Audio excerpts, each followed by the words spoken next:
12th man is back. Race for Europe back. It must be Monday night, and we have got an unbelievable weekend. If you're an Arsenal City fan, it's a pretty good weekend, to be fair. If you're an Aston Villa fan, I suppose it's an all right weekend, but it's not a good weekend for some on the panel. LB will be with us. There's no Deji or D tonight. They were on This Is London last night. I'm surprised that D didn't want to come and cook, but, you know, D's busy. Said he'd be watching, but he's got stuff with family tonight, so big up to him. And, yeah, big up to all you guys as well. I think I'm getting a bit of an echo. Am I getting an echo? Can you hear that? Can everyone just go on mute just for a sec? Appreciate it. Look, we need to call out the sponsors for tonight. We've got Match Bingo in the live chat description, and link in the description for both them and OK jerseys. 8% off using the code 12man. And if you do want to get Match Bingo, click on the link in the description and use the code POTS in capitals, and you'll also get discount on that as well. So please big them up. They've been great to us, so we need to show them some love as well. We've got Billy in the house tonight. We've got Charlie, we've got Errol, we've got Wolfie, and we've got Pete. LB will be joining very soon. He's literally just texted me. He's definitely not missing this one, seeing as City took a W. Yeah, we've got a few people to talk about today, and I don't really know where to start. I'm not going to start with Arsenal and Newcastle. I'm not going to start with Liverpool. I'm not even going to start with Chelsea or the fact that Villa was. I'm coming straight to Wolfie, man, because I have no idea what's going on with Nottingham Forest. I have absolutely no idea what's going on with Nottingham Forest. In fact, maybe I do know what's happening with Nottingham Forest. Their manager, they decided to appoint to try and win in the Europa League. Because let's be real, I am seriously worried about Nottingham Forest and relegation zone this season. Whether it means they're going down or not, I don't know. They are not good enough right now. Those L plates that Wolfie had for D, he might as well use one of them and stick it on his "We Always Win" top and just put their fat L on the front of his t-shirt, because that's all they're doing right now. That's the learned paper. I have to be honest. I am seriously. If I was a Nottingham Forest fan, I'd be seriously concerned. I don't rate Ange. I never have rated Ange. I don't think he is a good enough manager. I think the league form proved that for Tottenham Hotspur. The one-way football will get you some wins, but the one-way football will also get you some losses. As we see, the kind of 50% win, then lose, win, then lose. At the moment, I don't know when he's going to get a win. And what would be rather embarrassing is if Nuno won tonight with West Ham and got a first win before Ange. That would be rather embarrassing. So before I come to Wolfie, let me come to LB, because me and LB, you know, along with Billy, W's mate this weekend. Big up, bro. Big up, boys. What are you saying about Forest, LB? You and Wolfie have always been fairly opinionated on each other's clubs. You shameless motherfuckers. You shameless motherfuckers. Where have you been on other weeks? All this. Yeah, what are we doing out here? You shameless lot. Football friends. I have to make up. It's not often the Liverpool wins, man. So come on. Embarrassing. What are you saying, LB? Yeah, I agree. I think Forest are screwed, man. I think we all agreed at the start, other than Wolfie, that this appointment was horrendous. Wolfie just tried to cope hard and pretend like this was some sort of good appointment when we all told him that the facts are the facts. They finished 17th in the league. That's all you need to know, bro. That's it. End of conversation. Debate over. Yeah, and this is the guy they hired. Yeah, what is it? 5 matches in now, not a win. I looked at their fixtures, mate. Coming up, they ain't pretty. Yeah, they're not pretty. Ironic, LB.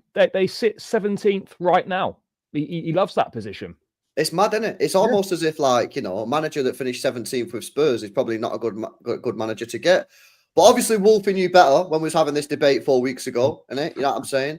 And I'm sure he's going to say, the guy's going to turn it around. All I'm saying is I looked at the fixtures today, and I'm a little bit concerned. I'm concerned for Forest. Yeah, I think they're going to struggle, man. This manager is not a good manager, bro. Yeah, that's just the facts. And we all knew this. But obviously, I get it, man. Wolfie wants to cope. I think deep down, Wolfie knew that this was a terrible, terrible appointment. But obviously, you don't want to be that bare negative straight away. So the guy wanted to cope. I understand it. I get it, man. But at the same time, Chelsea fans have been doing it with the transfer window. It's not just Wolfie. But I think realization is setting in. I think realization is setting in with Wolfie and the Forest fans that this is a disaster. And if I was Marinakis, I'd sack him straight away. I'd just sack him. I own up to it. Accept you've made an error. Get him fired. Get a proper manager in. Because this is going to end in disaster, mate. I'm telling you that now. What are you saying, Charlie? Well, it's nothing that none of us warned Wolfie about. And it's quite fitting how he was given it the big one last season. and now all the chickens have come home to roost, and his team are finished. It was very, very, very fitting, and it couldn't happen to a nicer bloke. You know, he dished it out to everyone. Thought he was dining back at the big boys' table, and now he's done. He's not even allowed in the restaurant anymore. He's not on that table. He's got a little table tucked away with I don't know what, just like the people in the corner they didn't really want in the restaurant. He sat down with them at the bottom end, like near the exit. That's where he is now. The manager is useless. Okay, won Europa League, but Forest haven't won a game since match day 1 in the league. All comps, they haven't won a game since the first game of the season. It takes a bit of time. Yes, he's only been there 5 matches, but they were decent against Betis. They were decent enough, but that they couldn't see it out. And to lose 1-0 at home to Sunderland. I know Sunderland has started the season well, but remember Wolfie a few weeks back saying that Burnley and Sunderland, I can't remember these exact words, but he almost 2 guaranteed wins. And they took 1 point from 6 against 2 newly promoted sides. It's not looking good, but we'll probably hear him say that they're going to win the Europa League and the league's not important. I also remember him saying that standards at his football club, standards from his owner, we don't let ourselves get to 17th. We don't allow that. We're 17th right now, so is it time for the gaffer to go? Well, I mean, it's a good question. Before Wolfie answers that, Errol, there's a lot of nodding and agreement from yourself there, bruv. So I'll let you come and have a chat. Lads, let's just be honest. We called it, and none of us are fucking, miracle workers. We haven't got a fucking a magic ball there that we can look into and say, tell me the future. But at the end of the day, anybody that's watched football and watched what Ange did with Spurs over the last 2 years knew that going into Nottingham Forest was never ever going to work. It was never going to get them further challenging. It was never going to keep them in those European places. And like what Charlie's just said there, let's be honest, the standards that were preached by Wolfie last season over and over and over again. I don't know how you come out and been an advocate for this manager from the off. Like LB says, I get it. You're going to want to save face a little bit and you're going to want to pretend and give him a little bit of juice and give him a little bit of rope to hang himself with. But I'd have had more respect for you if you'd have just come out and said, look, Marinakis, that guy, our owner, he's got it wrong from the off and he's literally got 5 games straight away from the back to save his job. And if he doesn't start showing what he can do with this squad within 5 games, I'm going to start the movement to get him out and be that guy. Go and spearhead it for your fans. You're a big voice in the Forest community and you're there bending the knee. Have you got no shame? Genuinely, have you got no shame, brother? Because if this was any one of our clubs, I know for a fact you'd be the first one up here with plenty to say, sticking your chest out, telling us how a club should be run based on how great your club has been run in recent times. So where's that energy for your own club is my question, added on to Charlie's question. Interesting. Let me let Pete and Billy come in before Wolfie guys, because he can handle it. Pete, what are you telling me, bro? I know for a fact he knew what was coming with that from the beginning. Wolfie, you knew what was coming. Look, you tried to save face, as Errol quite rightly said. You knew this wasn't a good appointment. You knew what was coming. You knew you didn't want him. Remember, we said it weeks ago. He wasn't even on your list. You put the list out there, and then not long afterwards, he was announced. You knew. Look, my only question for you, Wolfie, and I know you've had a lot of questions tonight. I'm going to add one more. Are you getting the 3rd manager by December this season? That's my question to you. 3 managers before 3 stars. Or 3 managers before. More apt to be 3 managers before 3 wins. I think that's probably more likely. I mean, it's a serious dumping on Wolfie, man. There's a lot of questions to him there, so I'll let him come in and reply. I mean, Billy doesn't need to say much more than that, really. Look at the body language, though, lads. Look at the body language, and I'm no expert. My man's hunched over. Yeah. He's looking. He's defeated as the gaffer is already, and it's a shame because I like the energy, but that energy had to be sustainable. And here we go already. We're in September, and Wolfie's got the white flags out. Go on, Wolfie. Any more? I've been out here with my pen and pads. No? Well, firstly, I'd just like to thank everyone for opening the show with my club. You've had the table toppers lose. You've had Chelsea losing. you've had United losing, but it gives me such satisfaction to know that your excitement for tonight was to talk about the most important club. When you watch Match of the Day, they don't start with a shitty, I don't know, Bournemouth fixture or a Brentford fixture. They start with the most important fixture. So thank you This for is a match of the understanding. day. This is ready, steady, cook, bro. And Yeah, you're bro, getting and we chef start differently. with You're the getting most chef different tonight, important mate. topic. We start with the most important topic. So just by opening the show with Forest, you have let me and everyone watching know where your mindset is. Either Forest are rent-free in your head, or I am, or both. So I thank you for whichever one of those it is. My work here on YouTube is done. Forest are back on the map. You're welcome, Mr. Marinakis. Thank you for the paycheck. I'm joking. There are people who think I'm on his paycheck though. But anyway, Can you on to the blame them? topic. Can you blame them? Can you blame them? You've not called out this manager so He far. must be the only Forest fan doing up Ange prop. There can't be anyone else doing it. Don't really care because I make my own mind up. I don't rely on others to influence me. On the topic, like, I can't even remember half the questions. LB, you started, so I'll start with you. Cussing this manager down. This manager that schooled you last season, didn't you hold forth to him, if I remember rightly?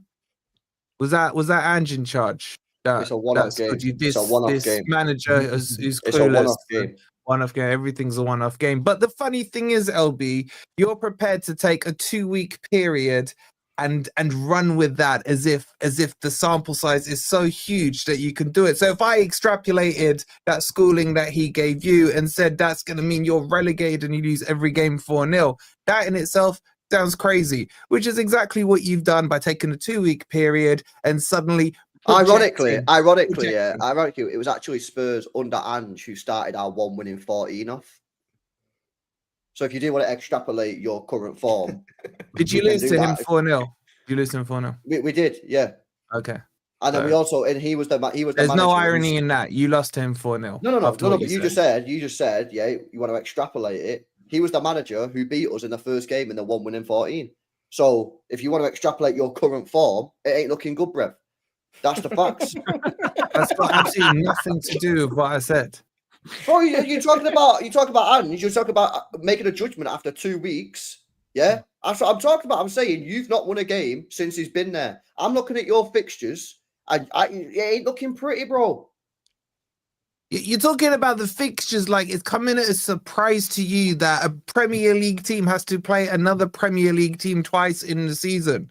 Like, what? Is that new information to you? You do understand it's the not concept. New information. I'm talking about the concept of the league table. And you've played let me explain to you. Let me explain to you quality of opposition. You've played Sunderland, got beat. Yeah, you drew against Burnley. You got beat off Swansea. Now, no disrespect to these teams, but I would consider these teams in the lower. Bro, I would consider these teams in the lower bracket of quality. You're now going to face Newcastle, Chelsea, Bournemouth, and then United who are shit. But these are some tough games, bro. And you've proven under Ange that you can't beat the lower quality sides. So what's giving you any confidence whatsoever that you're going to be able to go to St. James's Park and get a result, that you're going to be able to beat Chelsea, that you can get results against better opposition when you can't beat Swansea City? Please respond. Well, firstly, classing Chelsea as better and good opposition is a bit of a stretch. Are they better than Swansea? Can I finish my sentence? Yeah, I'm responding to your allegations. You're responding mid-sentence. Okay, continue. That's what you're doing.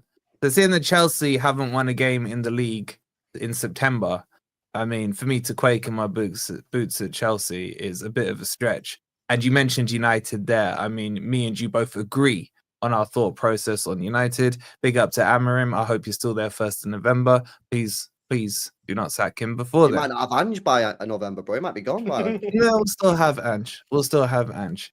And so who else was chatting shit? Who was next? It was Charlie. Whoa. Wait a second.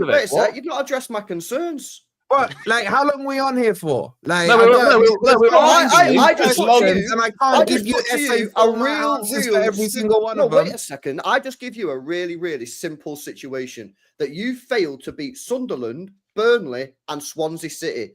You've got to play Newcastle, All right. Chelsea, All right, you Bournemouth wanna away. do this? All right, let's do this. Okay. So how are let's you do it. getting results against them? Do it, Okay, bro. Charlie, your questions will be addressed in due course. Okay. Ange will clearly play better against teams that don't low block against him. Sunderland low blocked against him. Burnley low blocked against him. I would assume that the likes of Newcastle, Chelsea, and whoever the other one was, I can't remember, Bournemouth. would be more expansive against him. Does that necessitate that he wins? No. Is it more likely that he could get a result out of those? Yes. Does that mean that other teams can find him out if they low block against him struggles? I don't think that's much of a secret. So does that answer your question, LB, from a tactical perspective? Ange prefers to play against more open teams, hence why he schooled you 4-0 last season. Okay. No, it doesn't answer my question. I reckon he's sacked by the end of October. Go and move on to Charlie. Okay, could you give me the lottery numbers as well, Mr. All-Knowing? It's a prediction. Just like when Ange got appointed at Forest, we all said he would do shit, and you've still not won a game under Ange. So just a prediction. It's not 2 lottery weeks, numbers. 2 weeks. So, 2 you know, weeks, when you 2 went weeks. 1 in 14, How many were you, games? 5 games. How many games? 5 games, no wins. There we go. so 2 That's a weeks. prediction. But 2 weeks, yeah? But 2 weeks. 2 weeks, 5 games, Yeah. no wins. So you base all your football predictions on 2 weeks worth of data, yeah? Well, my prediction was before the 2 weeks. That's what prediction is. It's before. But do you do it based on 2 weeks worth of data now, sitting here? Yeah, I'll predict. Well, the data's only back Because your us up even prediction more. just though. now was yeah, he will I'll be predict- gone by. Wait, you predicted just I'll for the predict it. record Yeah. that he'll be gone by when? End of October. End of October. Okay. He's not making it to Christmas. That's my prediction. I'll give him end of October. I'll make a prediction. I'll throw it out there. Go on. Okay. So based on 2 weeks of question. data, Isn't there meant to be a new manager bounce? new manager bounce is a myth. Unfortunately, it's a Charlie, myth, I is it? understand Okay. you with very limited football knowledge and actually understand that. And you get caught up in hypes and things. Statistically speaking, more managers do not win their opening games. Is than that do. fact? Is that fact? That's factual. Yep. Okay. But What was your does that answer your question, question? Charlie? What was your question, Charlie? I can't even remember. About the standards, because I remember you saying a couple of weeks ago, Wolfie, that you wouldn't allow Forest to sit in 17th because you got higher standards than that. The owners got higher standards. You now sit 17th in the Premier League table. At what point do those standards come in? You're quite boring, Charlie. I can't No. Right. So, No, we're waiting. No, we're waiting for your again, answer. explaining Outrageous. basic concepts. That's you- terrible. Basic concepts to Charlie is quite boring, right? So, You preached standards. and you're now you've asked the sitting question. 17th. Would you like an answer, or do you want to continue? Yeah, to I babble? like a serious Yeah, okay, answer. so Yeah, serious let answer. me answer it. So, Yeah. no one looks at a table before 10 games. So, by your logic, Eddie Howe should be sacked because he's sitting 1 point ahead of the so-called Dusty Ange. And Eddie Howe, by the way, has been in his post for more than 2 weeks. So, by your logic, with Newcastle sitting 1 point ahead of Forest, should Eddie Howe be sacked? This is not about Eddie Howe. No, but it's about standards. Where are their standards? They're the current cup holders. Should he be sacked 6 games in, sitting 1 point ahead of Ange? No, I'm not calling Yes for or Ange to no, be Charlie? sacked. Yes No, or no, no? no, No, I'm don't not- give me Eddie, no, no, no. Eddie Howe didn't Answer the finish question. 17th No. last season. Yeah. Eddie Yeah, Howe exactly. didn't Didn't finish 17th last season. And this is about standards. So at what point do your Nottingham Forest standards kick in? If you're still Okay, 17th let's in another continue then. 5 games Should time, Glasner have been sacked last season, Charlie, from Palace? he won the FA Cup, so obviously not. Did he? Bro, How many games did he win in his first 9? He's deflecting. I'm not When deflecting, do I'm the just standards showing you come in? how When do the dumb standards come Charlie's in? logic is. No, when Should do the Glasner standards have come been in? sacked last season as No. he won no games in 9 matches? No. Why? Right, just a real talk though, Wolf. Just humble yourself for 5 minutes, yeah. Because we're on the panel, yeah. Whether we like to banter you or not, we're your boys. Do you get me? So it's still in our vested interest to see you as a creator do well. Right now, you're just mudding yourself. All you need to do is say, do you know what, lads? I can't guarantee that this guy is going to actually improve us this season in the league. What I'm hoping for, though, is that we do a good enough job in Europe that he justifies keeping his job after the season. And then at the end of the season, we can review. And that's the best I can hope for. If you had the balls to be able to say that. You get so much more respect from your fellow peers around here because we probably believe that's your best chance as well.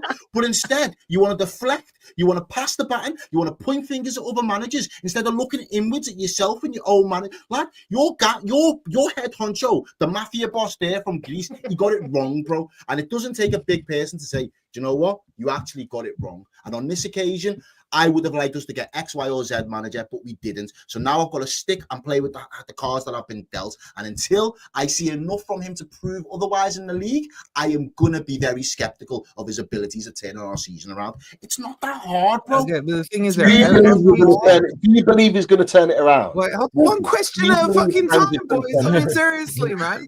There's only one of me. Errol, everything you've just said there is everything I've been saying about Ange. It's good to know that you're tuning into my channel. He has to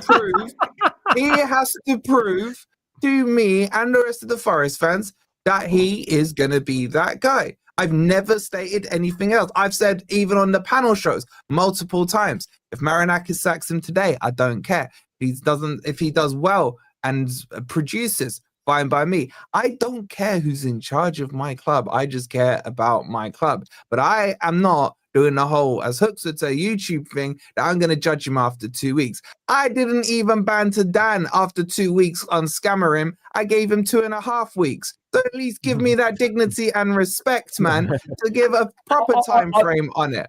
I've actually got a genuine question. Have you seen anything in these opening 5 games to suggest that he can pick up decent results and that he will turn this round? Yes. Next question. Again, just the game against Betis, yeah? No. Next question.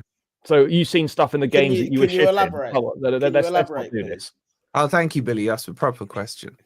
The style of play, again, Charlie, just to explain, you do understand Nuno was like a more defensive. No, I'm pretty well. I don't need a style of play lecture. I need.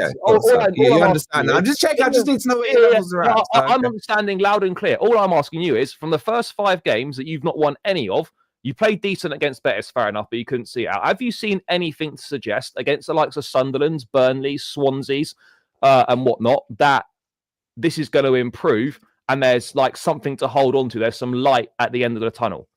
Yeah, if I thought it was a total busted flush, I'd be wanting him out like, LB style after 3 minutes of seeing stuff. But what I've seen from Ange is 45-minute FC. Like scintillating stuff for 45 minutes and then shits the bed pretty much in the second half. Apart from against Sunderland, which was just a dead game. It was one of those zombie games. We had possession. It's just passed from left to right, back, forth. A bit like kind of how Man City are playing last season, just that dead football. So I saw a lot of that, and it was just boring. So even though it was possession-based, it was still dead. Do I expect better from him? Yes. But I'm not 2 weeks, and you all know it. You guys have just got all hard-ons right now because he's so obsessed with Forest that you know that 2 weeks is not enough time for you lot to judge him, but you're just excited by it. But what you've done for me tonight is you've all provided receipts, because either way, at the end of the day, I'm always going to win. Because let me ask this lastly then. Let me ask this lastly before we move, because it's only Little Forest and we shouldn't have put him first. We've given him 25 minutes. Way too much time, What I will ask you is, lastly, Wolfie, are you still coming sick, finishing above Spurs and winning the Europa League? And get my 3rd star next year, yes. No, it doesn't believe. Well, I'm glad that Wolfie is. This guy. I hear it. LB can't even look at me because he has the envy of his one solo star. He's a partner. He get a partner. I hear it. We've got receipts now as well of you saying that, so it's all good. We'll see who's right. Charlie, don't even make me whip out my Charlie Booker receipts on you, bro, because it's gonna be a long stream. It's gonna be a long stream.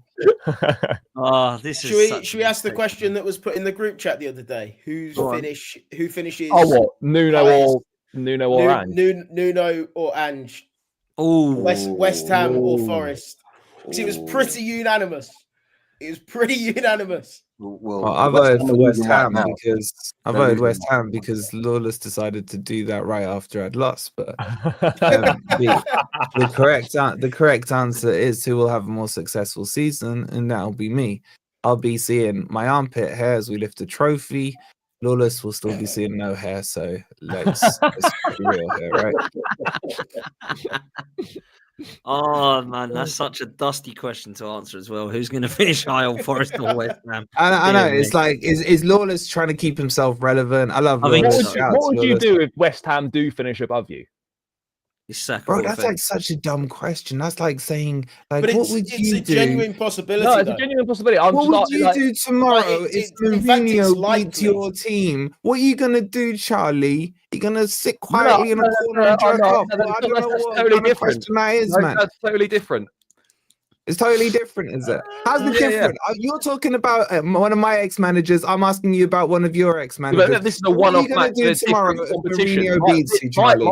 Well, he beats us. It is what it is. But you, if you Okay, all right. Well, same answer. Well, if Nuno finishes ahead of us, it is what it is. no, but that's not that. But over a whole league Oh, it's season, different, that's is totally it? Your different. ex-manager is different to mine. I hear it. Yeah, I hear in it. a league season, it's totally different to a one-off game. Oh, but it is what it is, isn't it? Yeah, if we lose a one-off game, then fine. But if Nuno finishes above you over a whole season, it's not looking good. What if he doesn't, Charlie? What if he If he doesn't? doesn't, then And it is what it is, isn't it? It is Yeah, what it we're is. fine. It is what it is either way. Let me tell you that. Wolfie, what's your next 3 games? Obviously, you play us on Sunday. Same You, game. What are the other 2 afterwards? Chelsea. Who Chelsea, have you got on Thursday? Midgetland. Or Yeah, the something Danish like that. team. Okay. Home or And away? and then our next game is a loss. The third game is already a loss. Like What, Bournemouth? Yeah, You Is it never away? beat- we don't beat Bournemouth. Away? We don't Never beat beat Bournemouth. We No. haven't beat Bournemouth since 2015, 2016. It's like it's long. Yeah, that's a bogey team. I just need man. them relegated. So you're Look, not winning man, your let's next 2 move. games in the Premier League, then, no? Huh? You're not winning the next 2 games in the Premier League. Well, unfortunately for me, Albie, I don't have this knowledge of the unseen that you seem to have, so I can't tell you.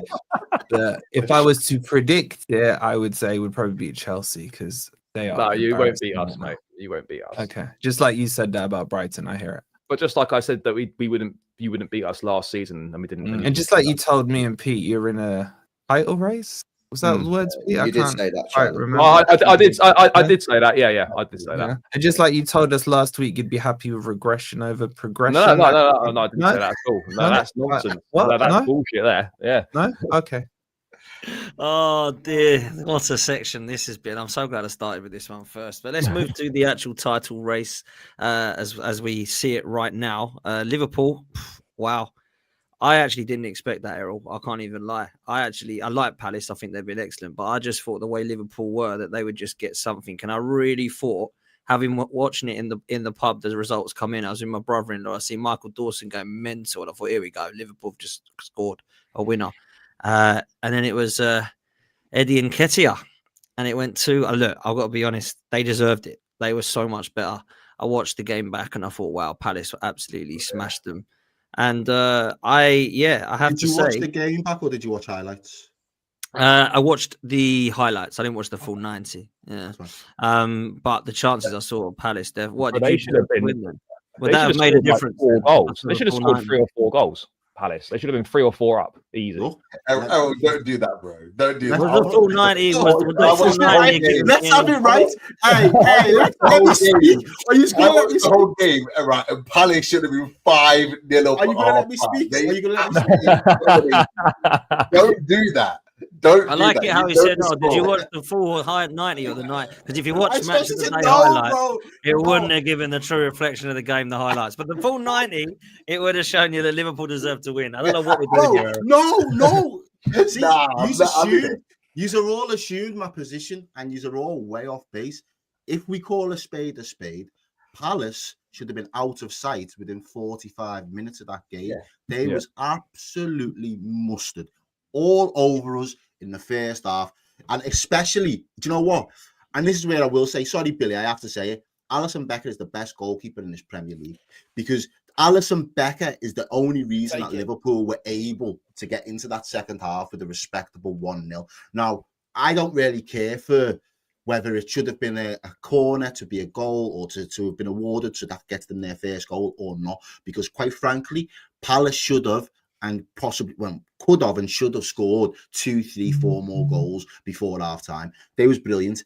Liverpool in the second half, up the tempo a little bit. We changed the formation. We moved Vert into the 10 position. We got a little bit more joy in terms of actually getting the ball in between the lines and in his pockets and actually being able to create a little bit. He misses an absolute sitter, so I can't even defend him for that because the ball from Szoboszlai on his weaker foot was absolutely brilliant.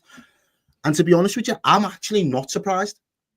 I am not surprised that we didn't get this result because I said it after 3 games in this league that Liverpool had used their get out of free jail cards on 2 occasions already, and we was only 3 games into the season. For me, that's not sustainable. And it's good when you're winning and you take the highs, but you lads know me. I like to actually sit there and look at, well, what's going on in game? What could we be doing in game to either kill off the game when we're getting a lead or actually just defend a little bit better so we're not letting teams back into the game?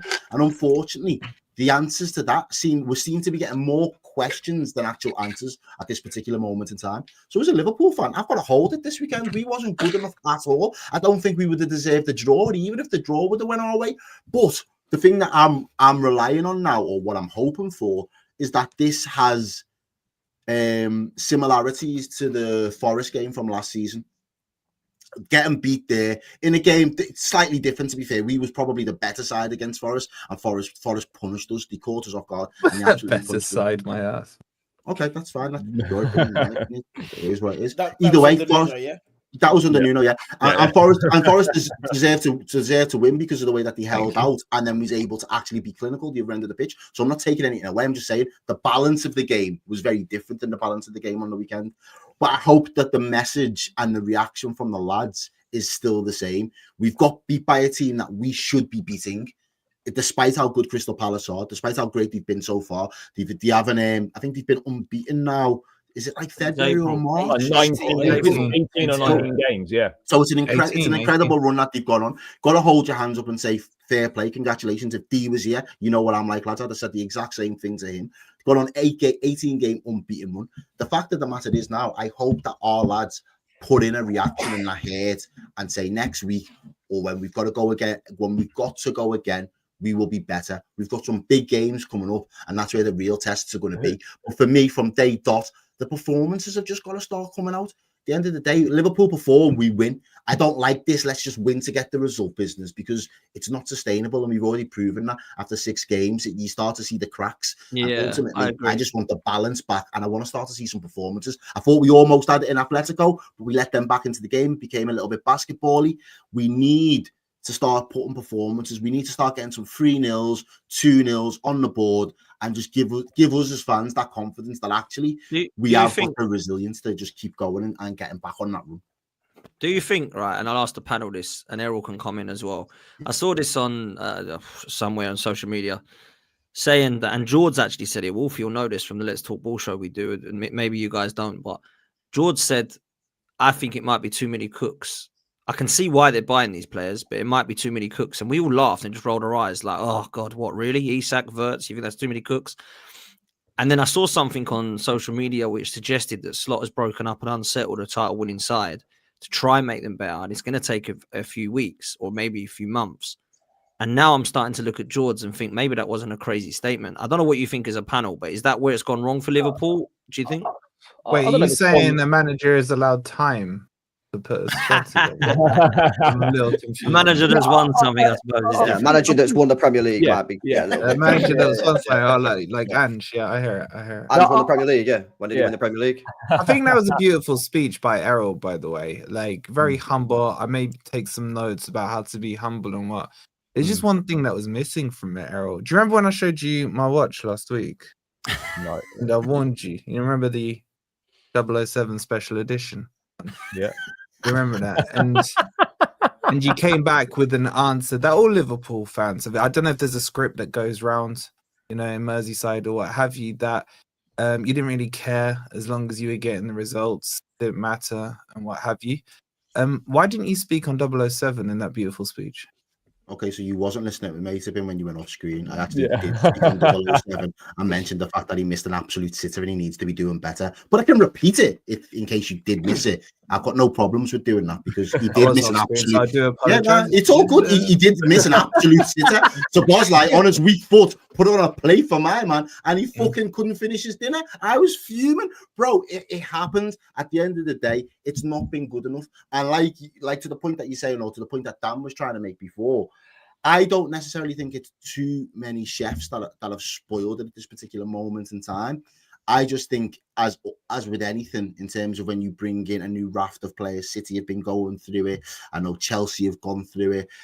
It's going to take time. The difficulty from a Liverpool's perspective is we're playing football in real time. So all of these games matter. The fact that we had this little bit of a buffer and we was getting results when we weren't playing great, from a results perspective, great.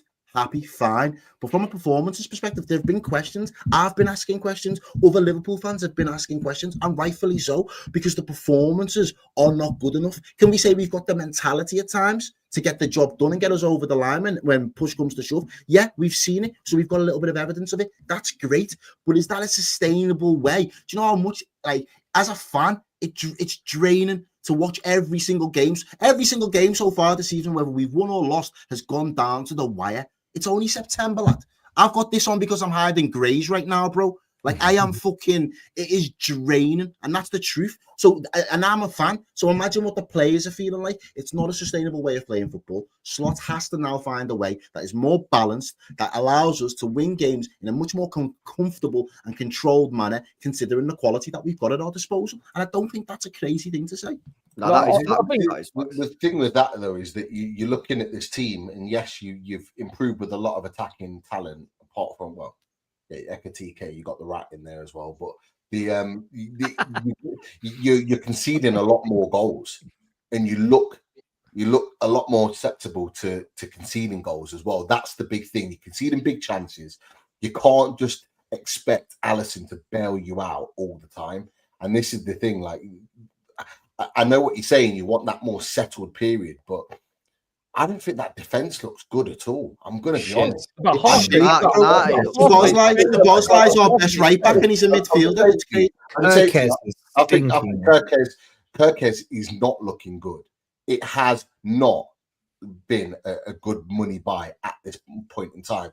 I think Canate looks like he's wearing a half and half Liverpool Real Madrid top right now. Like, he looks like his mind is elsewhere.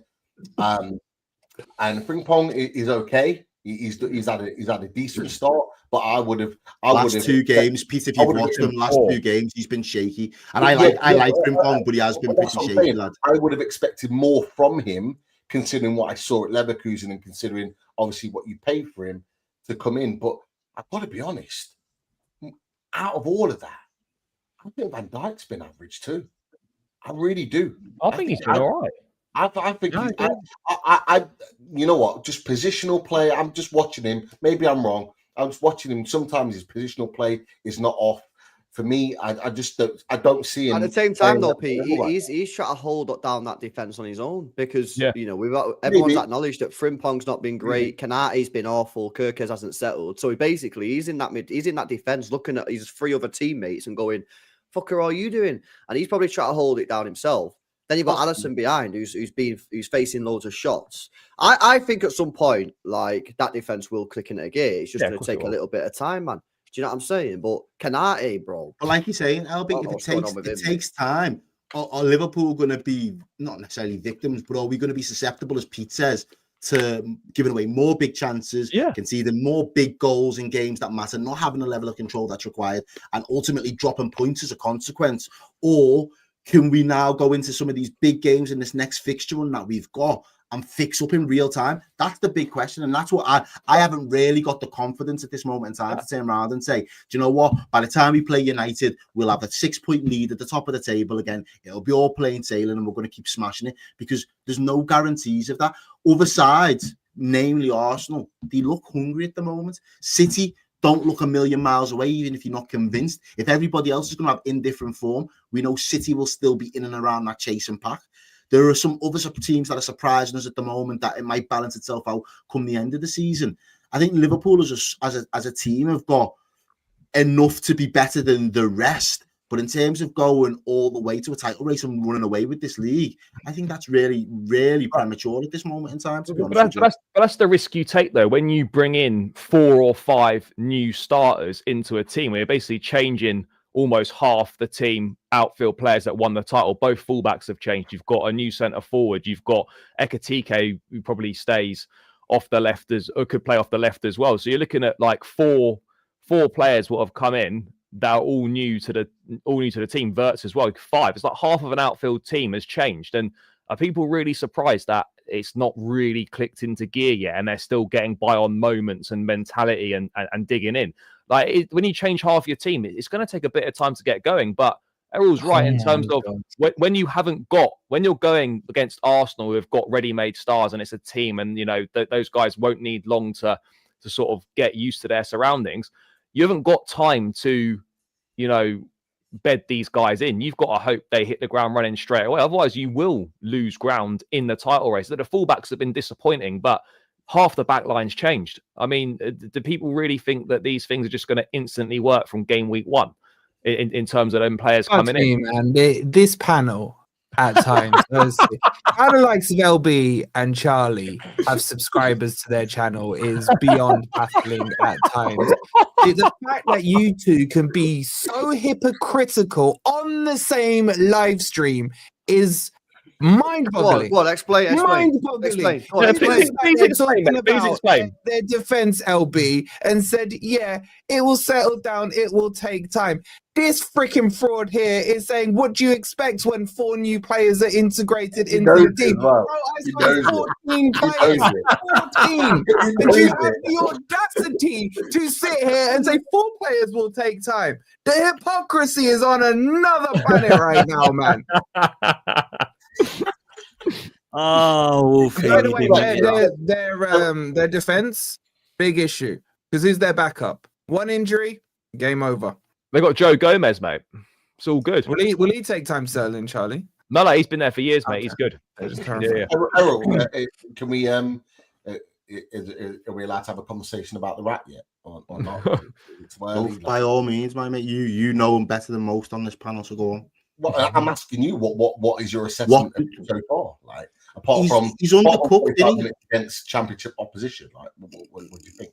He's seriously undercooked at the moment. He doesn't look match fit, match ready to play. He's not able to play a full 90 minutes. He's obviously not robust enough. Yeah, he's obviously not robust enough. I think, given the circumstances of the summer, that's had a knock-on effect to that. In terms of the ability that he's got, it's clear to see he's still going to be a quality player. It's just about the team gelling and being able to play to his strengths a lot more, because at the moment he's been a little bit of an isolated figure at times in games. I don't think he's been making the right runs, and I think equally the runs that he has been making, I don't think his teammates have been onto the runs that he's due to make. So there's an adjustment period for him to settle into the team, and that's not going to happen seamlessly. The one I've been surprised about is Ekitike. Ekitike's kind of come in and fit the system like a bit of a glove, to be honest with you.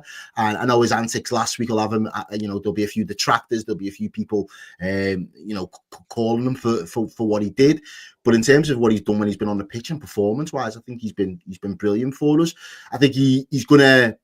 What I like about Ekitike, and where to go back to Isak, is Ekitike is going to cause him enough problems this season that if Isak isn't reaching the levels that he was reaching at Newcastle, Isak will hold bench periodically throughout the course of the season, because Ekitike's form will be that good he can't be dropped. And I'm not mad at that either. And I've said the same about Florian Wirtz. Yeah, the money had to be paid to be able to land some of these big name players and these big name targets. But I said it from day dot.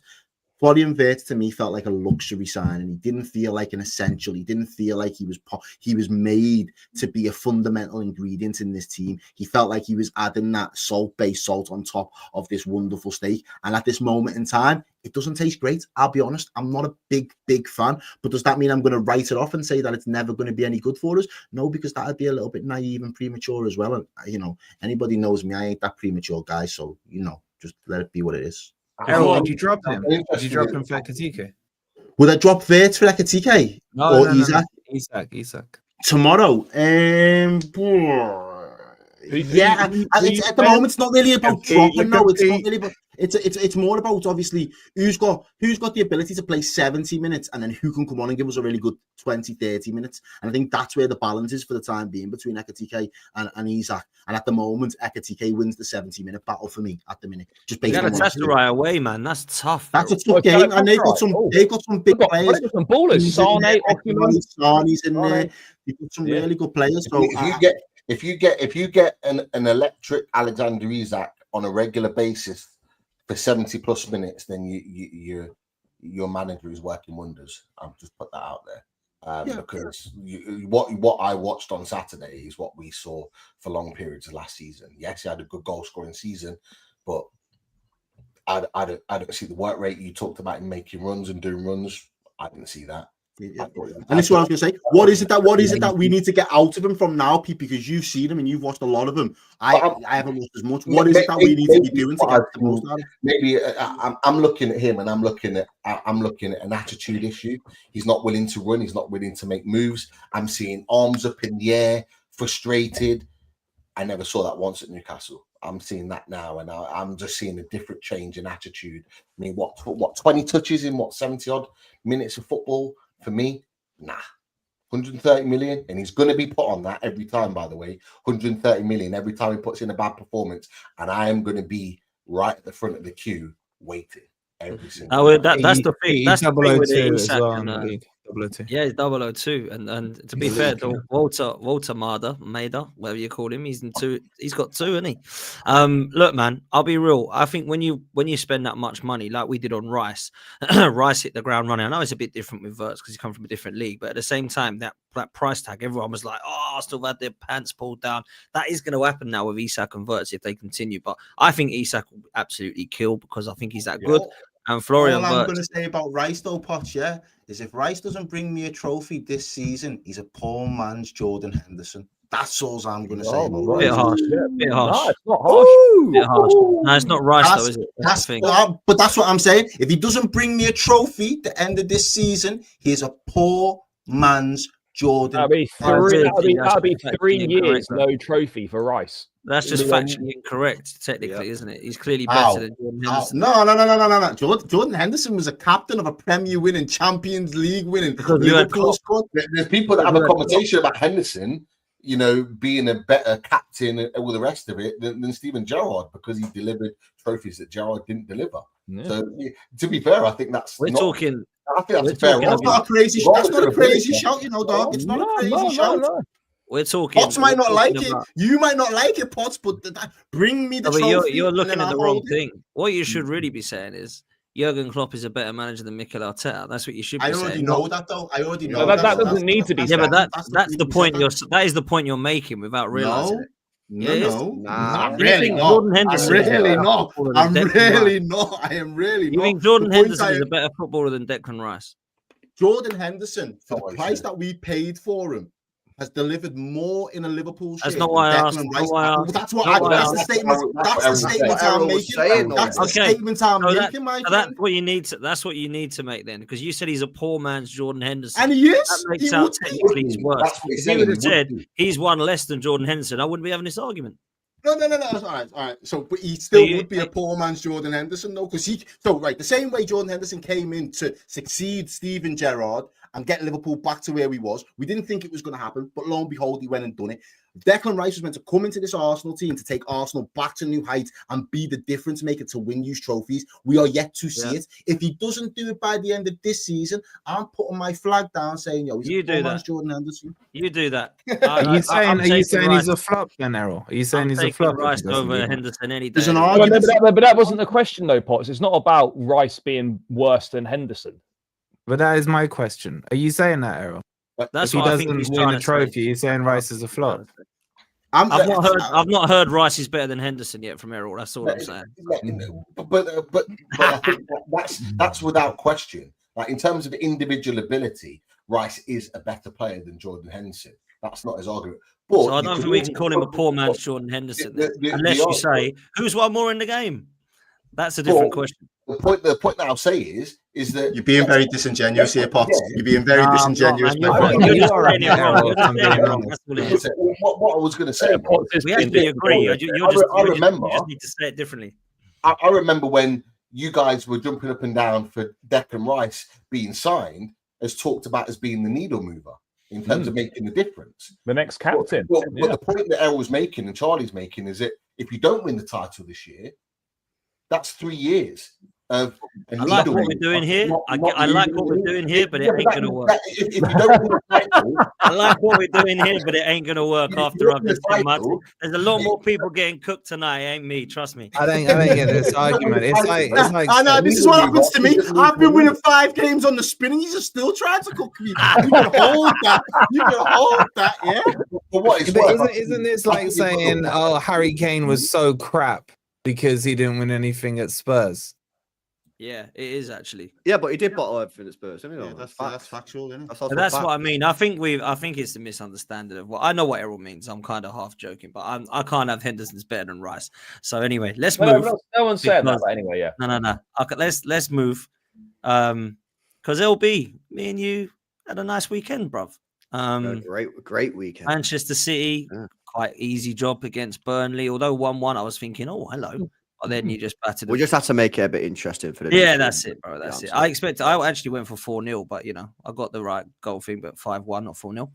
And as for us, I mean, I don't know. I saw things I liked, I saw things I didn't like, and I loved the ending. That was pretty much how I saw our game, to be fair.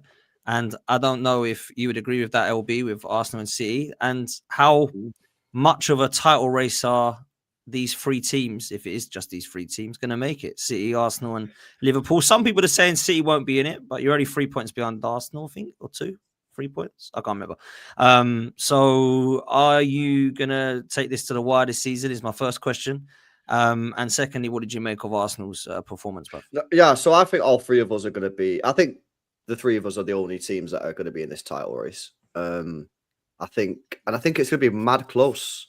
Yeah, I think it's going to be mad close. I think they probably won't be 9 points that separates third from top, which is only 3 games. It's not really that much, really. And they've all 3 teams have different things going for them. Do you know what I mean? So you got Arsenal, probably the most stable club. Yeah, they've had probably the least amount of change this summer, which, some Arsenal fans maybe wanted more signings, but at the same time, you're stable. You're not changing a lot. Yeah, but at the same time, maybe you do need to change. We'll find out as the season goes on. You've got City and Liverpool who are kind of in similar situations in terms of we've both done quite a lot of work to our team. So we're probably going to, see some ups and downs, a bit more volatility. But I think we've got better firepower, both Liverpool and City, than Arsenal. And obviously we've both got better managers than yours as well. So I don't know, man. I don't see too much in it, man. I think it's hard to call. I just think all 3 of us are going to be right up there, man. I think all 3 of us are going to be right up there. I think City's probably got the biggest question marks, just because you don't really know. However, unbeaten in 5 now. We played Arsenal, Napoli, we had United, Derby. We lost last year. So that's positive settings. I think for me, this week's big for City. If we can win against Monaco and then Brentford away, I think people will start taking City a little bit more seriously for this title. That'll be 7 games unbeaten as well.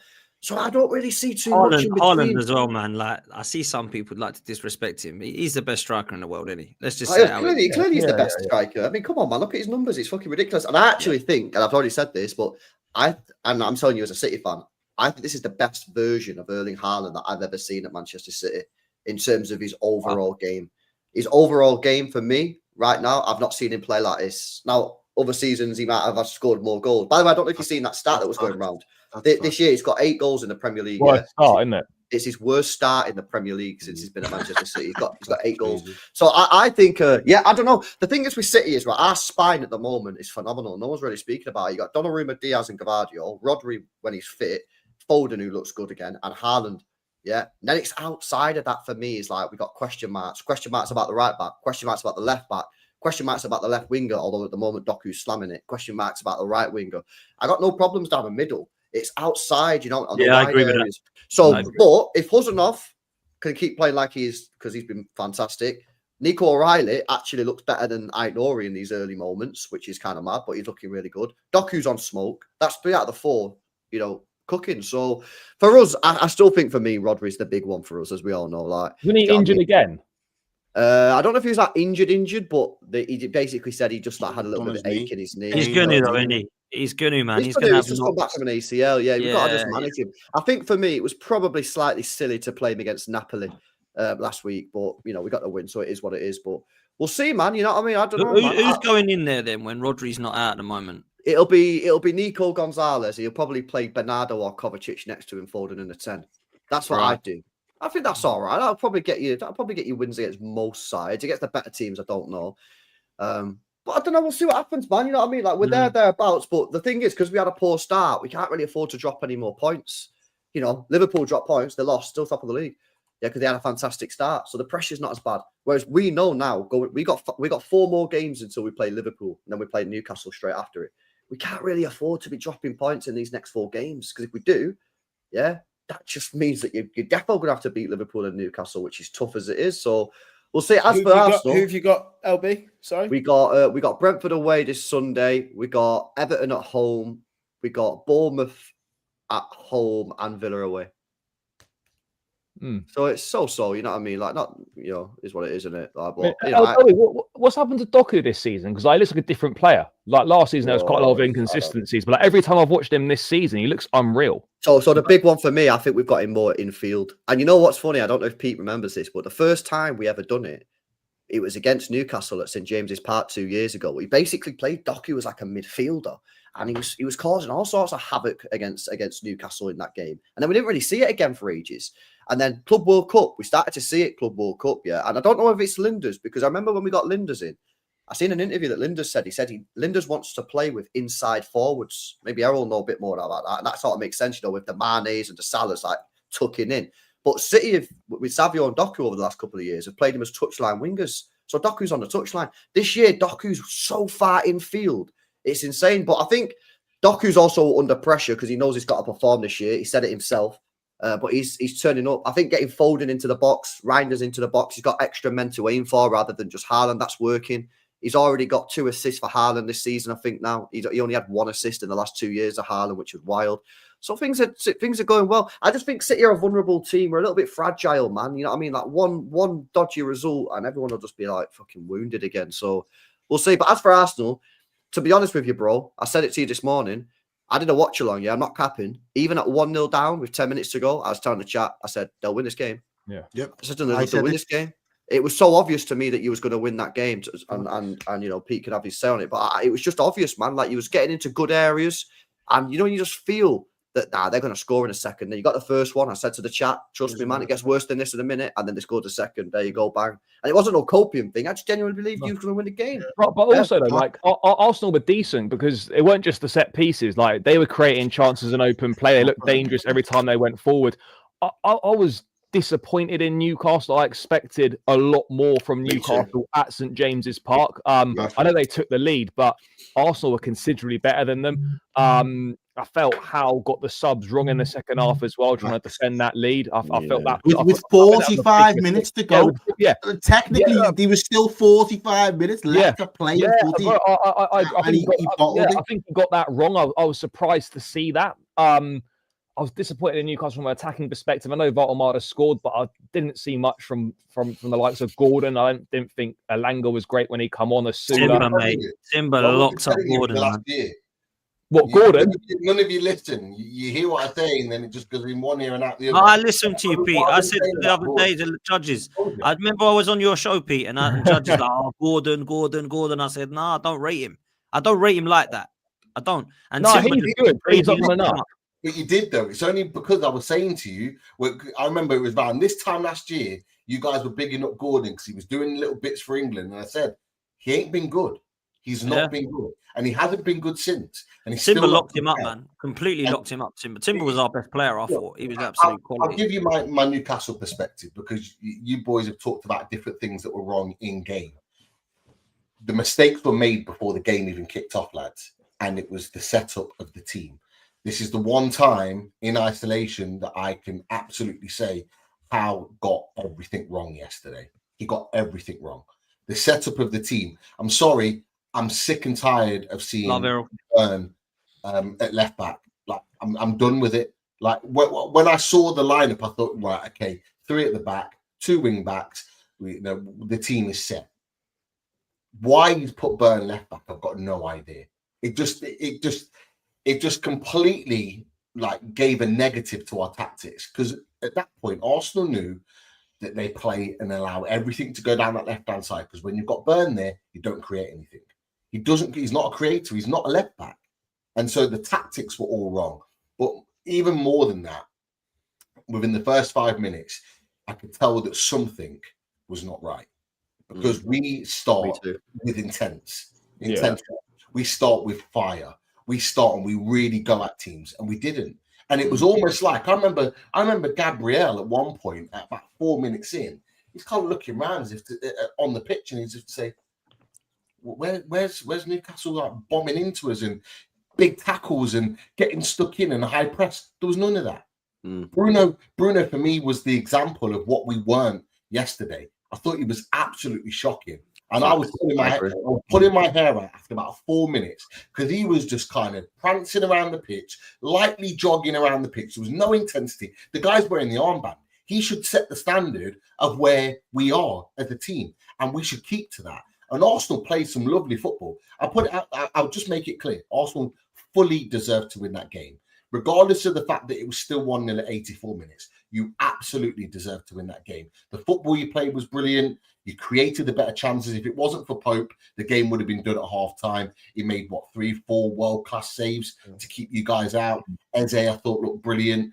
You played really, really well, but we were nowhere near the level that I would have expected. Is Lewis Hall injured? Is that why Burn keeps playing at left back? Lewis Hall, he had a really bad break of his foot just before the cup final. So he was out for the rest of the season, but he only came back partway through pre-season, so he didn't have a full pre-season. So he's almost kind of getting back up to speed now. Catching up, That doesn't, for me, that's another Howe error, because Hall is fit and he'll play and he'll start on Wednesday in the Champions League.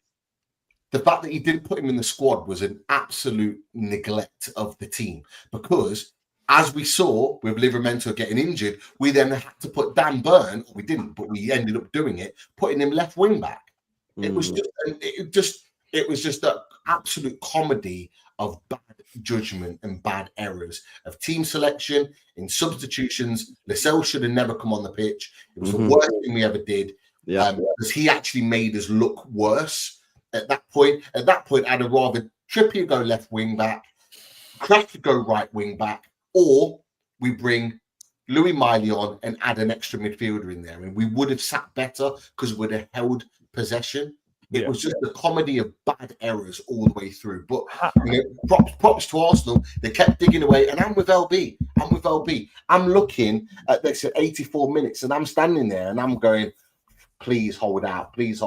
As soon as you scored and Marino scored, I knew you guys were going to win the game, because it just reminded me. What did you think of the decisions, Pete? What did you think of the VAR stuff, Pete? Did you think any of that was wrong, right? Look, we can argue this all day and have opinions on it. Ultimately, to keep it short, it was basically 1-1. Because in my opinion, when it happened with Gyökeres, I was like, instant penalty. Pope, what the hell are you doing? I'll be honest, when they went to the monitor and looked at it, a lot of Newcastle fans would say, yeah, no penalty. I was more like, we got away with one. And I said that to our Newcastle lads. When it happened, I was like, we've got away with one, because 9 times out of 10, even with the fact that he got a touch on the ball, they normally still give the penalty anyway. So the fact that they didn't, we got away with one. But in my opinion, the Elanga one, I think you guys got away with one too. Because I know they said about this deflection and blah, blah, blah, this, that, and the other. He got a clean hit of the ball. That cross was going into the box, likely to a Newcastle player, because we'd flooded the box at that point. That's a goal scoring opportunity that's missed, regardless of any type of deflection. If it was like if it was kind of pinballing and then hit his arm, I get it. But it was a straight cross, and the trajectory of the ball hadn't really changed. It was going in that direction anyway. And his hand's right up there. If it hit him near to his shoulder or up here, fine. but it's hitting right. Yeah, no, but that's a specific law, though, Pete. It says if the ball comes off your body and then hits your arm, Yeah, it's it not a don't penalty. count. Yeah. Your arm could be. It wasn't clear. It wasn't clear. What do you mean? I don't know who got the first touch.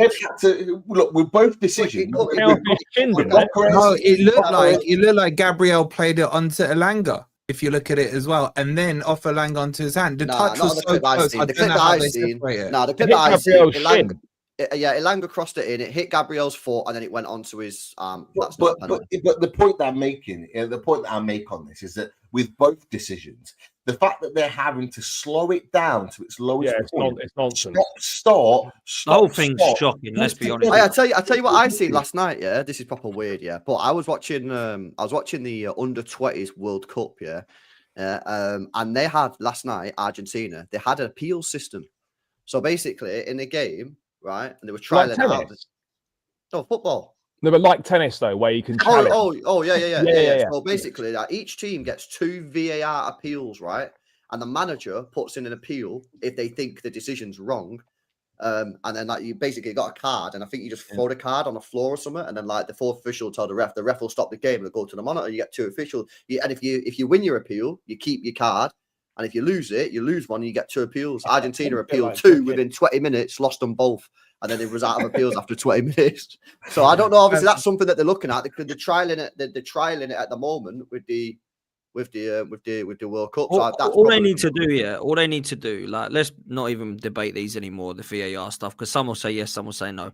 What needs to happen is he needs to go penalty. Cool. I'm going to go check it. When he goes and checks it, and I said this yesterday, he needs to have nobody in his ears, man. Stop all this telling people what to do. 100%. All of this crap in his ears. Yeah, Dave, 1 second, ref. Dave, what was it you said about it that you might have missed? What did you come and have a chat with him? Yeah. No, he's seeing it. He's just as qualified as Dave. Just go and watch it again, press play and go, yeah, I've got that right. Cool. Okay, penalty. Or no, I've got that wrong. I'm overturning it. Don't have these people. That's all VAR should be used for. It should be. That's it. You can't have.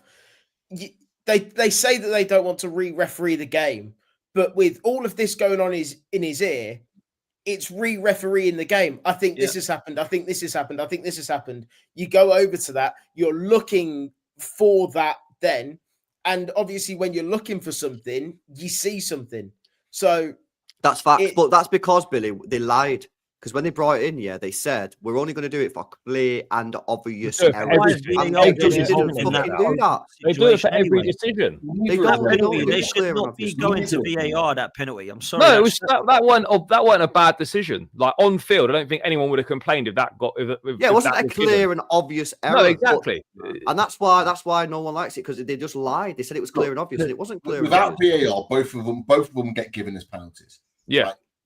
But no one would be moaning either way, because you could argue the toss. But this is one of the problems of VAR, and like this is why I fucking hate it, right? It's because it's a subjective game, right? And this is why like people say it's clear and obvious, but because they don't do it on clear and obvious, it's just pointless. Potsy could say, "Oh, LB, that's a clear penalty," and I could go, "Are you off your head? That's never a penalty."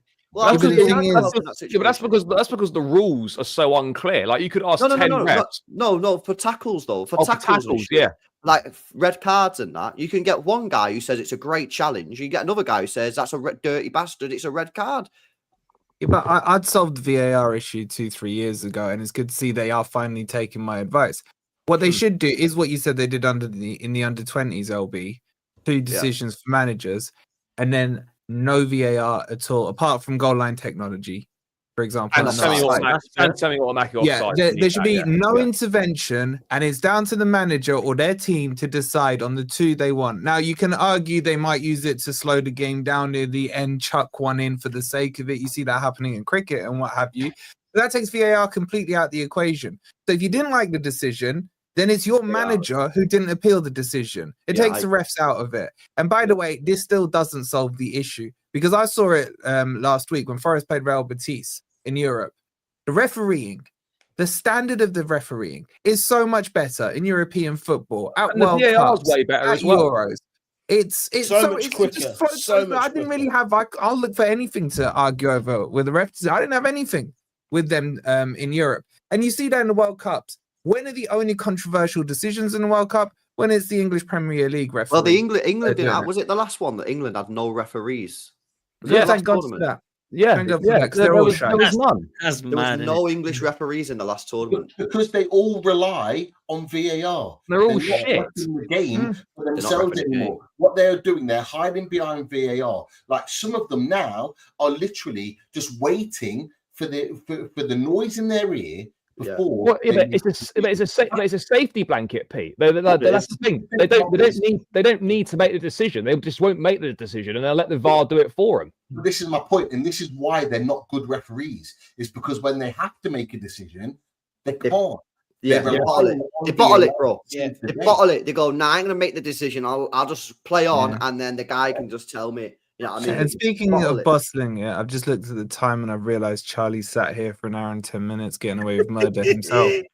I must admit, Charlie, my Mm. goodness, I cannot believe how bad Chelsea are. Well, I can. Look, We weren't. me To and be fair, Neil though, both tried we to weren't. tell people. What I would say is, for 70 minutes, we weren't bad. Like Brighton offered absolutely nothing for 70 minutes, and then obviously red card and the subs, and we capitulated. It was poor. Why then are your fan base such crybabies when me and LB tried to help them out by telling them, "Oh, I wouldn't keep that goalkeeper," and then he's a bozo. Oh, But I don't that's think any centre half fans there. disagree with that. Like, there's surely I'm not coming across any Chelsea fans that think the goalkeeper or the Oh, centre shut back up, is good enough. Charlie. Oh, the revisionism in the He's Club not- World Cup. You know he's what? done When well he in the Club World Cup. focuses, he's doing okay. He's doing okay. Yep. He's focusing in the Club Yep. World Cup. But we'll forget Yep. that, Charlie, yeah? Another receipt. No, Um, what are you talking about? I never said the goalkeeper was good enough. I never don't said care the what you centre back's said or good what you enough. didn't say. You're here speaking on Chelsea's behalf. Therefore, you answer for all crimes of all Chelsea fans. That's how it works.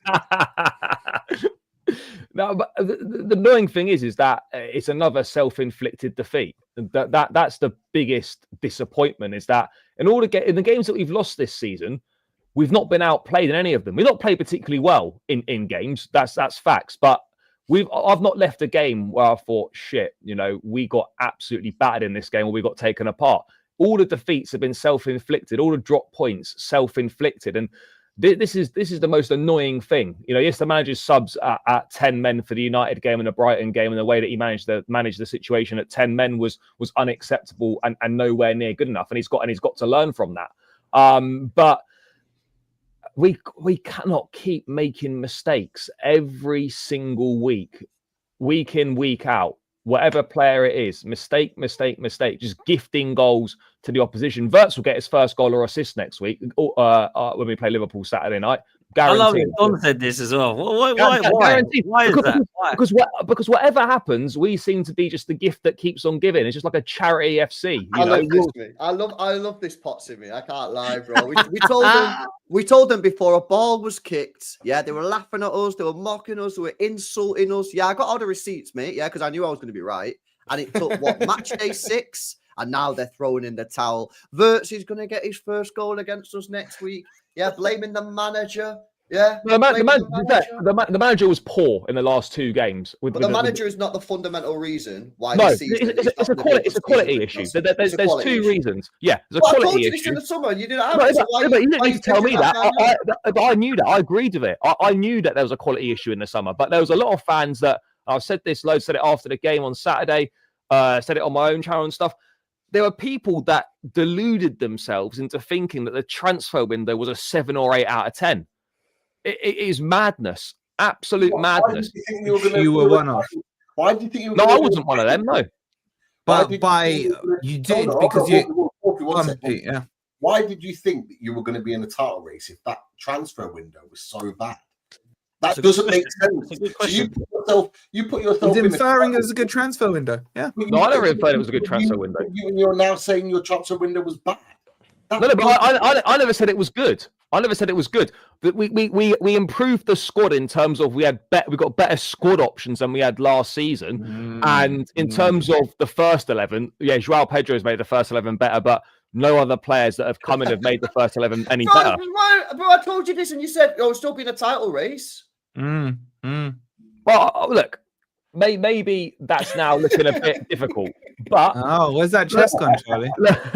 Where's that chest gone? It inverted itself. That title race is not from double D's to an A cup, man. I mean, seriously, what are you doing here, bro? No. What I would say is that I've never shied away from the fact that we lack quality in the key areas, and it's going to be a problem this season. And it's already been a problem 5-6 games in. It's already cost us big time. The manager knows that, you know, he was let down in the transfer window, not given what we needed to move ourselves forward in terms of closing the gap on the teams above us. But also context is key as well. Now, I know we don't always like to do context and facts and stuff, but Wolfie was very keen to point out context in terms of Ange being there for 2 weeks. So I'm going to apply some context and deliver some facts to the situation. Let's do this. I can't Fantastic. wait. So in the last 6 months, we have lost 5 games of football in the last 6 months. 4 of those 5 defeats, we had 10 men. The only game in the last 6 months we've lost 11 versus 11 is Bayern Munich, where we gifted them all 3 of their goals. We're not playing well right now. We've got to improve, absolutely.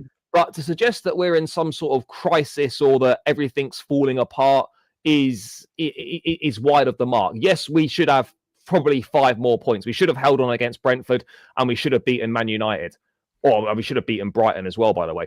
And this is the frustrating thing, is that, yes, we're not playing well, but we're not getting outplayed by any of these teams. I think if you lot were being really honest, right? I don't know how much of Chelsea any of you guys have watched, but we have not been outplayed by any of the teams that we've played this season so far. That should worry you more. No, but what I'm saying is we've not played if you're badly. saying you're playing well and still losing, bro, you got issues. No, the reason we're losing is because our fucking players are gifting goals to the opposition every single week. Every goal is created by a mistake. Every single goal can be accountable to some. No. We're not talking about like a mistake and they've given it away like in their own half. We're talking about literally gifting goals, like gift wrapped Christmas come early situation. Like, Charlie, stick to the facts like you were. Please let us know when the last time is that you won a game in the Premier League. Would have been against Fulham. What month was that? Probably this month, actually, I'd say. Was it? I thought you were doing the whole fact thing. Was it not this month? Was it? I don't know. You wanted to do facts. Didn't you say at the start of this segment you wanted to do facts? It was before the September 30th of August. 30th of August. All right. Okay. So okay. So if you want to do the fact segment, right, make sure you know the fact. Then please let the panel and the chat know how many Premier League games have Chelsea won in September. 0. Yeah.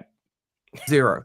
Please, could you also let the panel know how much you have given Brighton as a club in transfer fees? I don't have the exact figure. Okay, I'll give you the exact figure: 337 million pounds. I can't believe I'm having to come with the facts to you about your club. Do you not agree with me? At the stage where you have given a club 337 million pounds, wouldn't it have been cheaper just to buy the damn club instead of selling your women's team? You could have bought Brighton, and then you may not have lost the 3 points you did, bro. With the amount of players, they could have been your academy. You've given them 337 million pounds, and they're still playing better than you. No, but the thing is, they didn't play better than us. We lost because we got a man sent off and then didn't react to the situation. Okay, let's talk about the man getting sent off. After the Man U game, what did your manager say? In his post-match interview? and this is what I've said. Decision making is no. Really what did you? No, this is where I'm asking you the question. Yeah, and I will answer. I hear it. I will answer the question. I will answer the question. After the Man U game, that he would have rather gone 1-0 down and kept the 11 players on the pitch. And this is why the players need to learn and need to do better, because again, situation with 40 minutes left of a football match, Diego Gomez is going through. He's going away from goal. It's not like an unbelievable opportunity. Could miss. Could easily. Sanchez could save it. And that's where decision making has got to be better. That's where guys have got to use their brains. And is it fair to say that your players are not listening to your manager's instructions and words? I think it would be fair to say that players' decision making has been poor, and Chalobah on this instance. If your manager came out after Man U and said, I would rather they let the goal in, and then in the very next match, the player ignores what the manager has said, is it fair to say that your players are not listening to your manager's instructions? It's fair to say that on that instance, what was said by the manager after the previous game was not taken on board. It's amazing. It's amazing that you have the chest for every other team at the weekend after your team has lost.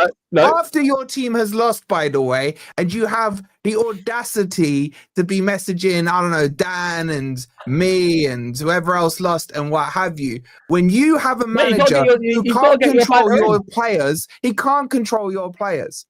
And you're sitting there. You didn't even know you hadn't won in September. You didn't even know how much money you'd given Brighton. Bro, at some point, you're going to have to start looking internally at your club and stop worrying about all the other 19 teams, because your club is an absolute joke right now. It's a disaster of a club. And you're sitting there with some serious copium, and you are sitting here, this show very much, Pete will back it up last week, then you're still in a title race. And then you went on your madness where you said regression is better than progression. What is going on in your mind? You're spending too much time focusing on everyone else rather than your issues.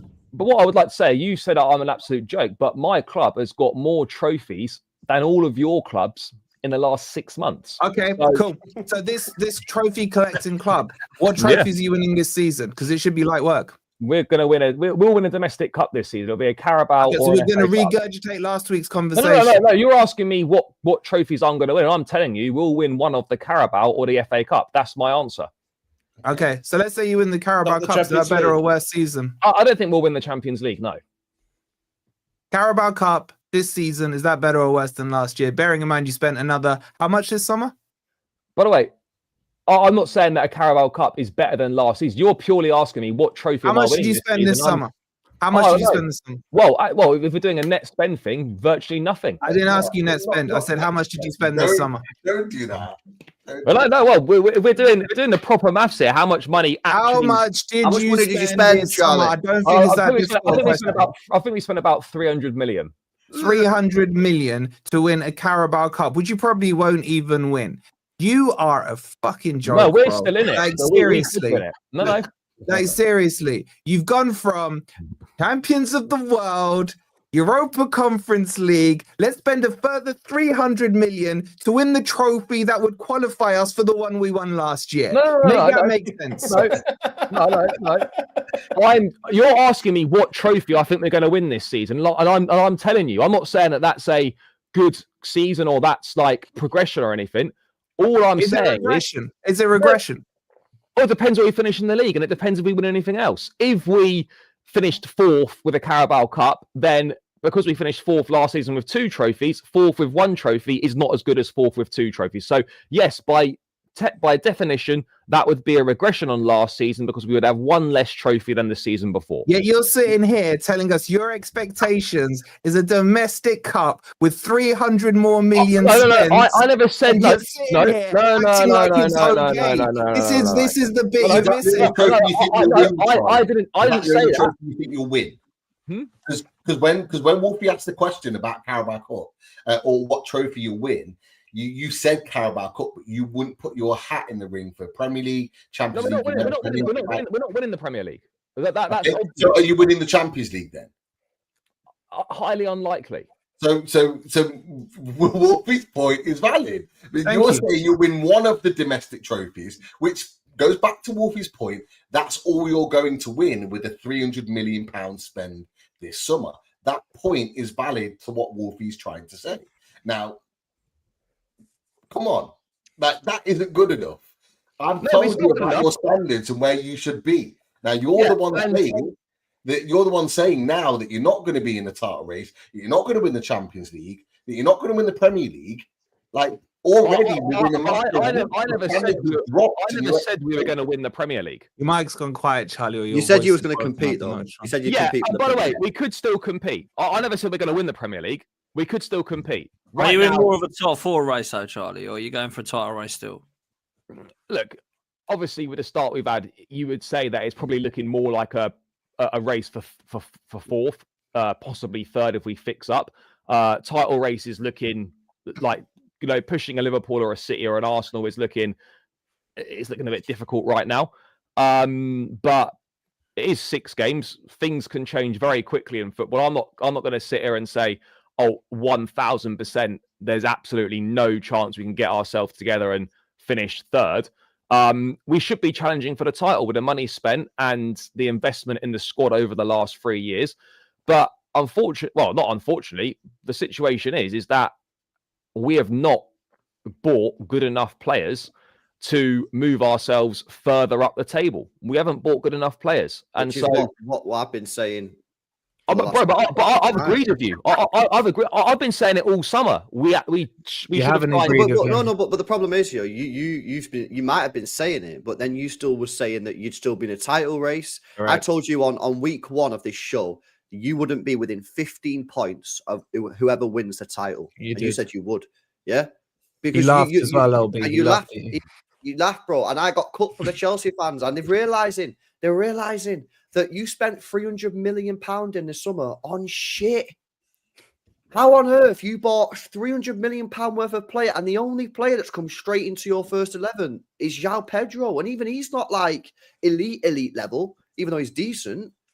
It's unacceptable. You guys need to be calling out your board, man. Because mate, we do. Is shambolic, mate. Shambolic.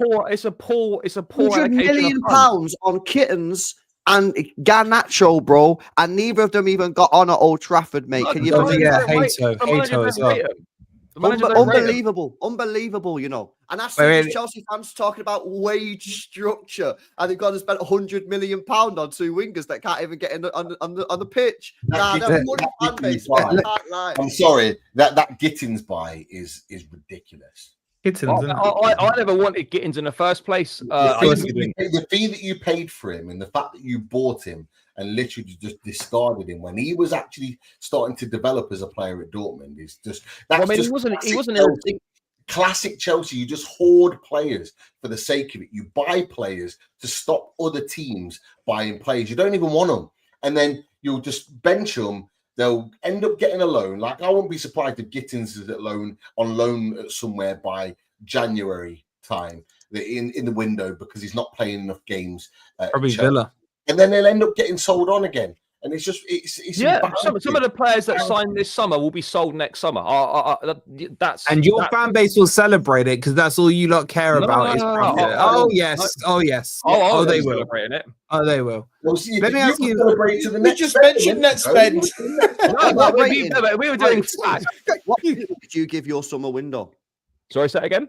What rating out of 10 did you give your summer window? 5. Yeah, 5. That's still too high. That's still too high, bro. I'll be real with you. It should have been a 2.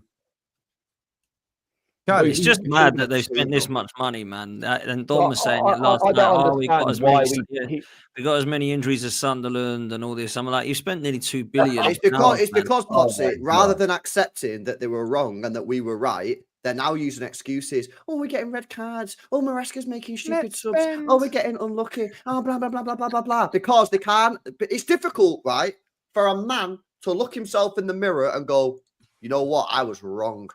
I was wrong in everything that I believed. I need to switch up sides here and apologize. It's difficult to do that as a man. Yeah, we don't want to do that. Yeah, we want to be right. Yeah, but this doesn't have to make excuses, bro. Yeah, they don't make excuses. I agree. I'm hearing a lot of excuses. I know what's coming. It's going to keep on happening. Now I see them as well. They're blaming Maresca. Listen, Maresca might have been at fault here and there for 2 matches. He was poor. Yeah, but the fundamental reason why Chelsea will fail this year, is because their transfer window was shambolic. I don't think anyone disagrees with that. Bro, no, what are you talking about? I can bring the receipts up, man. It's not me. It's not me. Well, you don't say that. Don't think people was disagreeing with that, man. I got comments after comments after comments after comments from Chelsea fans. I'll pull it up right now. Yeah, look at this. Bring him up. Bring him up. They need to be. While he's bringing those up, Charlie. While he's bringing those up, name and shame them. While he's bringing them up, Charlie. If you end up with this illustrious kind of expectation you have at the end of the season with one This is Carabao an Cup, expectation. You asked me what cup I'm winning, and I told you I'm winning one of let them me cups. finish with one Carabao Cup, and let's just say 4th in the league, 5th, whatever. Will you be asking for the manager's head or your owner's head, or neither? Because you are champions of the world last time I checked, as you keep saying. No, we are. Well, don't give me the which head will you be asking for to maintain your so-called high standards? That is a FIFA-approved title. If you've got any issues, please contact FIFA and take it up with them. I'll contact freaking Lewis. It's all from Lewis. But anyway, you have to hold the smoke for him. But anyway, please answer the question. What, in terms of... No, I wouldn't be the manager out, no, because... Would you be your owners out? The owners aren't going to go, so it's pointless. Why won't they go?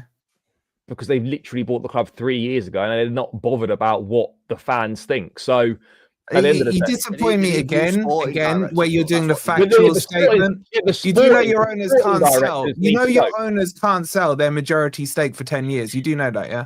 Yeah, I'm fully aware of that. Yeah, but they need new sporting directors. The sporting directors are a major problem.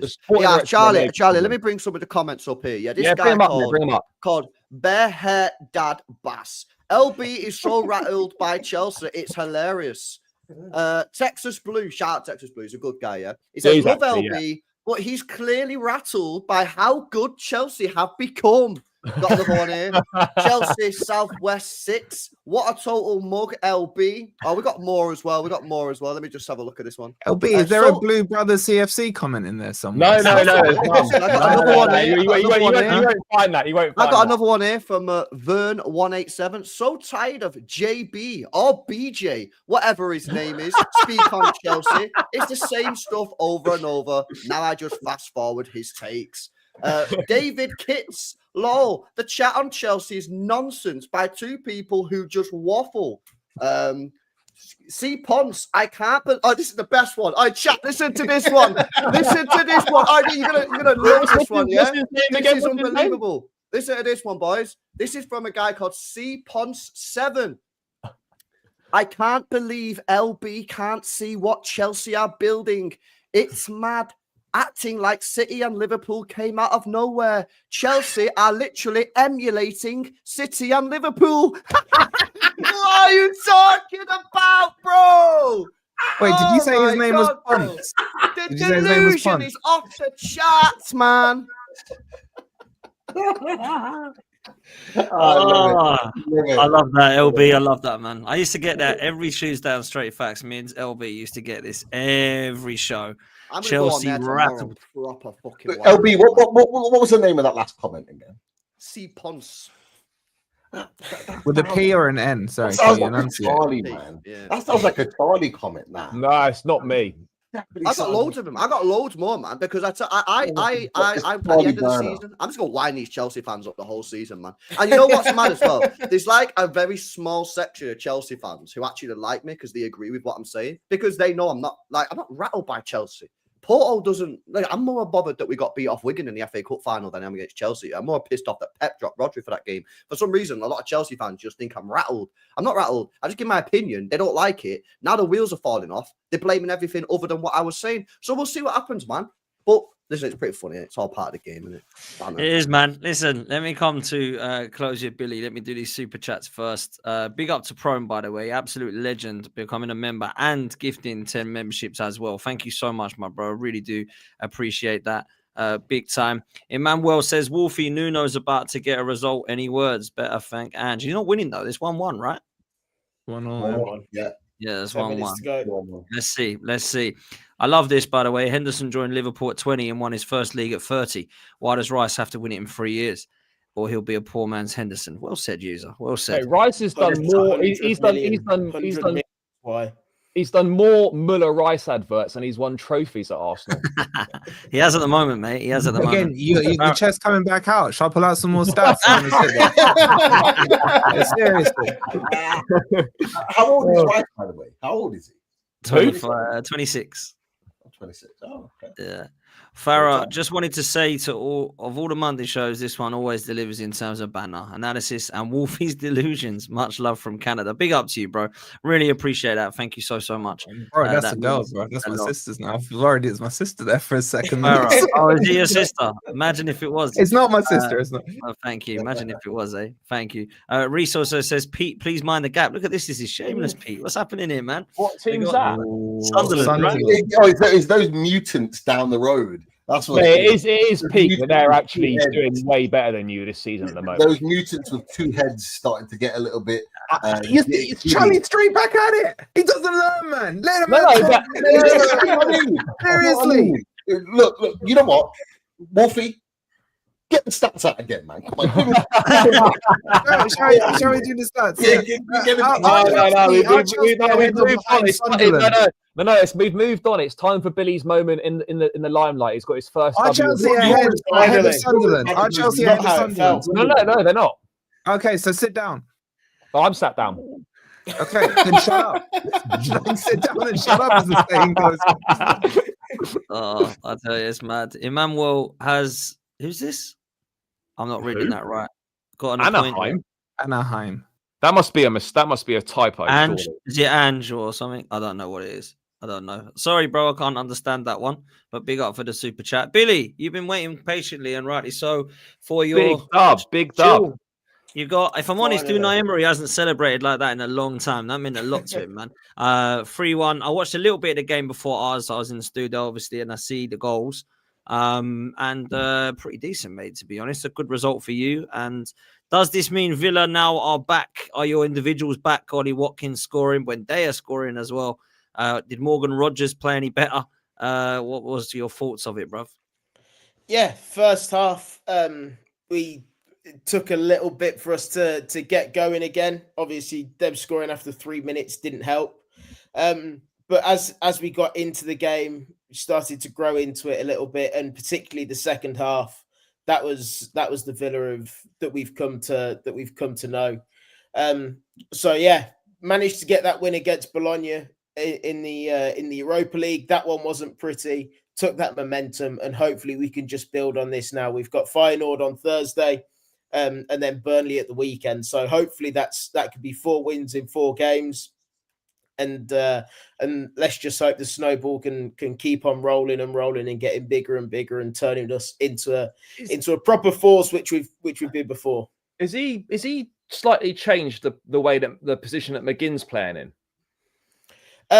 He is mainly out of because of injury to Tielemans and Onana. So McGinn's playing more centrally as a centre mid rather than out on the wing ish where he's tended to play before.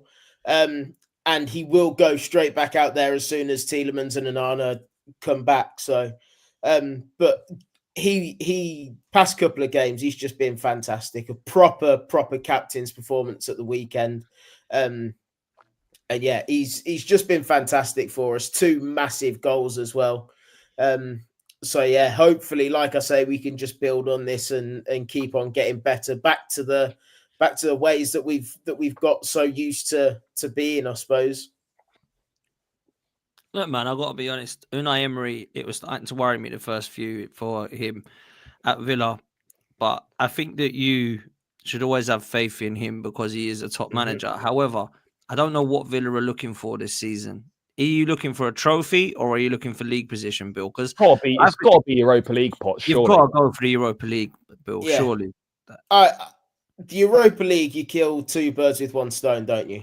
So I think we'll probably play it a little bit by ear. I think we'll try and manage both of them for the time being. And then when it comes down to the back end of the season, hopefully we'll be in the latter stages of the Europa League. And depending on how we are in the Premier League, I think we'll take one to pick and choose maybe which direction we're going in. If we can manage to get Champions League sorted, I said to Pete the other day, didn't I, Pete? The most important thing for Villa this season is Champions League qualification. Whether that comes through the league or whether that comes through the Europa League, it doesn't matter which way we get it. Villa's number 1 aim has to be that Champions League qualification for the money that comes with it. And for that money, or with that money, comes freedom to spend a little bit more. And it just helps so much more in revenue and everything. Players are more willing to join you because they're in the Champions League. It just opens so many more doors. And that's where clubs like Villa and Newcastle need to be on a consistent basis if we want to stay here competing at the top and become elite football clubs. So that's what Villa's aim will be this season. And yeah, whichever way it comes, it doesn't matter. We just need it. Billy, don't you think that sounds a bit deluded? In what way? Newcastle got Champions League this year after getting it 2 years ago, and Pete will tell you they struggled in the transfer window. What makes you arrogant to think you can attract the players that Newcastle couldn't? Assuming you get it through the league, because obviously you're not getting it through the Europa League. I would love a Nottingham Forest Aston Villa Europa League final and Ange to hold a fat L. I understand why you'd love it, because you're not seeing silverware. So I appreciate Mate, I've seen more silverware than all of you. You enjoy combined. Your Carabao Cup. All of right? you combined in the last 6 months. I've seen more silverware than all of your teams combined. So, okay, enjoy your Carabao Cup if you get it. Mate, I've got my gold badge, mate. I'm good. Oh, you did. So you are doing the Champions of the World thing. Well, mate, you he got round enough to whip out the gold badge. You bought up the trophy. He doesn't like being on that shirt, by the way. Oh man, more than all of you combined. Yeah. Anyway, answering your question, Wolfie. Answering your question. I'm not naive enough to think that Champions League means we'll get targets, but what I'm saying is Champions League over Europa League, Conference League, or no European football at all. Obviously, players will be a lot more willing to join you if you're in the Champions League than those other clubs. I wasn't saying that we'll go out and get top targets and things like that. It was more so the fact that it becomes a much more appealing club to join because you have that to offer them as well. Do you agree with that, Pete? Because I know you went through it in the summer. Like, was your expectation at the start of the summer? Can we bring the list up? At least their list, Charlie, contains names of good footballers, not kids no one's heard of. Sorry, mate, they wanted João Pedro, mate. Sorry, I'm not listening to a criminal. Mate, I'm not convicted. I'm not convicted, by the way. Self-convicted. No, I'm not convicted at the moment. There's only one convicted criminal on this panel, and it's you, Wolfie. Only one convicted criminal here right now. Sorry, Wolfie. What were we saying? Yeah, as you're about to say, I'd be interested in your kind of insight because you've just gone through it. Like, was the expectation at the start of the window, Champions League, we're going to get these ballers in, and then obviously, like, how did you feel as the window progressed? Yeah, look, it's last summer was a weird summer for Newcastle United for lots of different reasons. Like, I was saying exactly the same as Billy, like getting the Champions League will help us to attract more players. It did. You know, I don't think the likes of Malik Chow, who I think has been a fantastic signing for us. I think he's been brilliant. He was brilliant again yesterday. I think he wouldn't have come to Newcastle United had we not had Champions League football. I think Voltemeda, who's had a good start for Newcastle United, comes to Newcastle if we're not playing Champions League football. So, you know, you're looking at that. You obviously, most people look at the players that we didn't get, but actually look at the players that we did. Those players probably don't come to us if we're not playing Champions League football. I must say quickly, Pete, that centre half that you got, it was so funny doing the team news yesterday. No one knew how to pronounce his name. What is it? Chow? Yeah, Malik Chow is in that. Chow. But then we had Tiao was playing. Tiao, and then someone else said Fior. Fior was playing. Where's he from? He's from AC Milan, wasn't he? Yeah, from AC Milan, but he's a German international. Malik Chow, isn't it? Malik Chow. As Newcastle fans, we've had to get used to it because we've been linked with him for over a year. So, like, we've had to try and pronounce the name correctly. But yeah, like, but I agree. I agree with Billy. I don't think there'll be another summer like it was last summer. It was just weird, not just for Newcastle, but for lots of teams in terms of players coming, players going, rejections, the lot. Like it. I do think that Champions League allows you to go and get a higher caliber of player.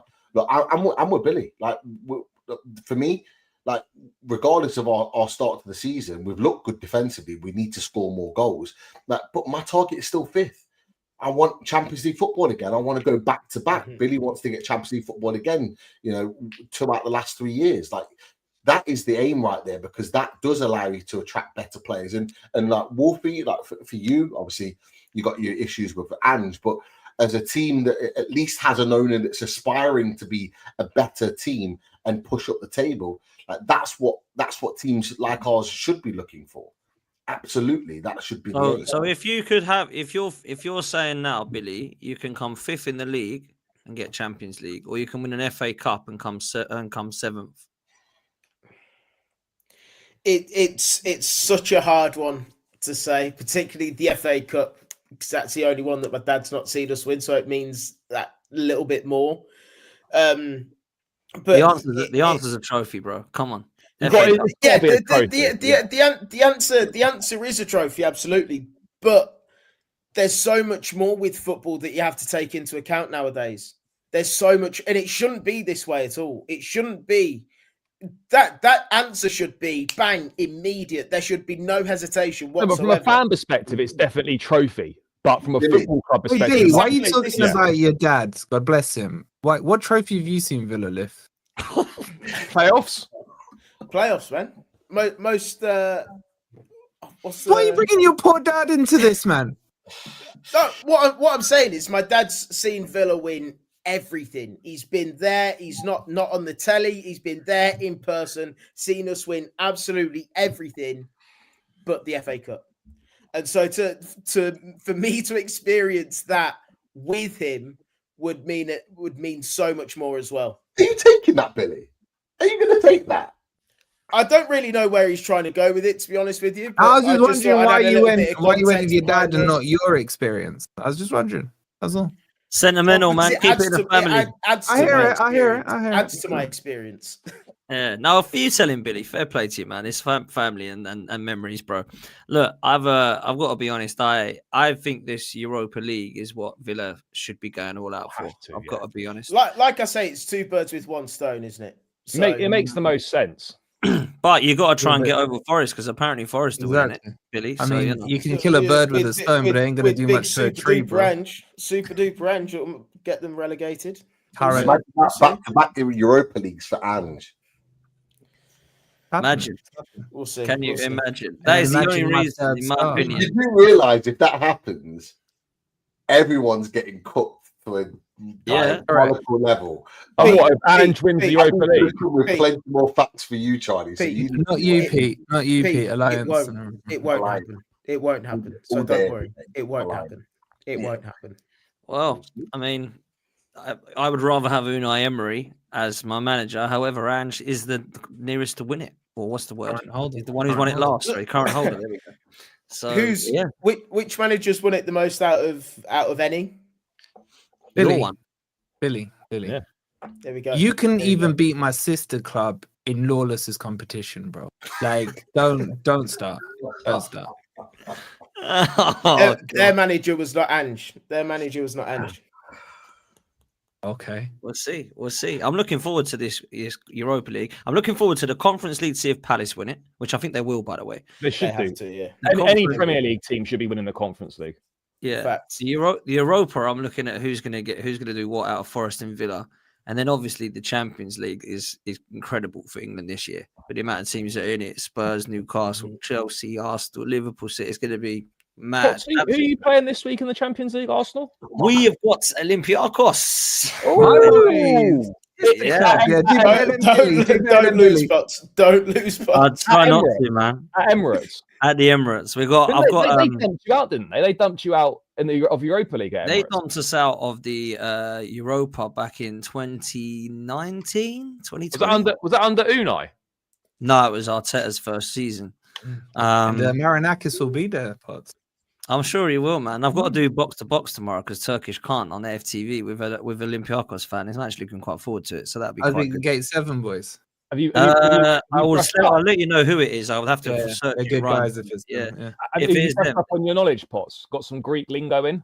I need to. Maybe I'll speak to Wolfie and have a chat. Yeah. But man. I'm only a quarter Greek. Okay, That's well, enough. Opa, that's all. That'll get me far. Anyway, listen, we're gonna leave it there. We're gonna send you over to LB. I think I've done all the super chats. Have I? No, I've got 2. It was Emmanuel confirming. He said, "Ange got an appointment yet." Yeah, he's got one. Ange Yes, he got an has. I appointment. mean, the chat answered that for you before you put the super chat, but we appreciate the donation. Big up. And Andy says, "Ange out, Wolfie. I'm watching and connecting." Andy's really not a fan. No, of man, it. he's worse than Charlie, and he's a Forest fan. Seriously. No, I making haven't notes. said anything. I'm not so. I haven't said Ange out.